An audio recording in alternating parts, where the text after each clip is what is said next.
নতুন প্রাণপ্রিয় ভাইয়েরা আমাকে প্রশ্ন করেছেন এমন যে ভাইয়া ড্রাইভিং আপনার কাছ থেকে অনেকে শিখেছি, অনেক কিছু জেনেছি, কিন্তু আপনি ইঞ্জিনের কিছু কাজ দেখান না। আমি আজ এই ভাইদের জন্য এই ভিডিওটা করেছি।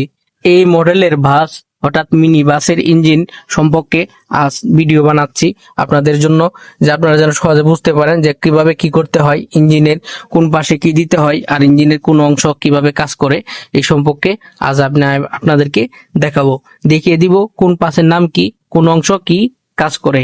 তো প্রথমে দেখাই পাওয়ার অয়েলের। এটা পাওয়ার অয়েল দিতে হয় এখানে, আর পাওয়ার অয়েলের দাগ দেওয়া আছে ম্যাক্সিমাম মিনিমাম।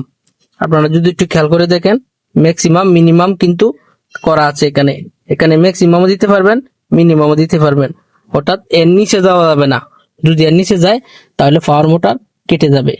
এর স্টিয়ারিং এ কাজ করে। এই স্টিয়ারিং ফ্লাই করার জন্য, ফ্রি রাখার জন্যই এটা দেওয়া হয়েছে। তো এবার আমরা দেখি রেডিয়েটরের পানি কোথায় দিতে হয়। রেডিয়েটরের পানি এখানে দিতে হয়। এই যেহেতু ইঞ্জিনটা স্টার্ট এখন গরম, খোলা যাবে না। ইঞ্জিন মুখটা এভাবে মুসুর দিলে খুলে, আবার ডাইনে মুসুর দিলে লাগে। এটা এখানে পানি দিতে হয়। আর এটা এসির মোটর, এটা এসির মোটর। আর এখানে আরেকটা আছে, এটাও এসির মোটর। একটা হলো সামনে ড্রাইভারের জন্য, এখানে এসি। আর একটা এই মোটরটা হলো এখানে উপরের এই বড় এসি, যেটা এই গাড়িটার পুরোটা কন্ট্রোল করে। এই ওই পাশে মোটরে এসি। তো এটা এখানে হলো মোবিল ডাউন করা, অর্থাৎ মোবিল যখন চেঞ্জ করে তখন এই দিক দিয়ে মোবিল দেওয়ার মুক্কা, এদিক দিয়ে মোবিল দেয়, যার জন্য এটাকে মোবিল ক্যাফও বলা হয়ে থাকে। তো আমরা জানলাম যে মোবিল কোন দিক দিয়ে দেয়।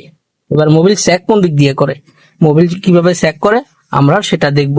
মোবিল স্যাক করার জন্য এখানে এই যে গ্যাস রয়েছে, এটার নাম গ্যাস, এটার নাম গ্যাস। এখানে মোবিল চেক করার জন্য গ্যাস রয়েছে।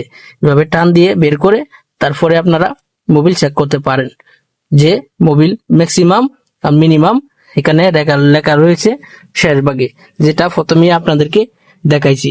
তো এবারে দেখুন অন্য বিষয়গুলো, যে এটা ফ্যান, এটা রেডিয়েটর ফ্যান। রেডিয়েটর ফ্যানের কাজ কি? রেডিয়েটর ফ্যানের কাজ হলো যে রেডিয়েটরে যে পানি থাকে, পানিটাকে ঠান্ডা করা। আর এই বিল যদি অনেক সময় ছিঁড়ে যায়, আমরা অনেকে শুনেছি রেডিয়েটর বিল ছিঁড়ে যাওয়ার কারণে রেডিয়েটর ফ্যান ঘুরে না, পানি ঠান্ডা হয় না, ইঞ্জিন হিট হয়ে গেছে।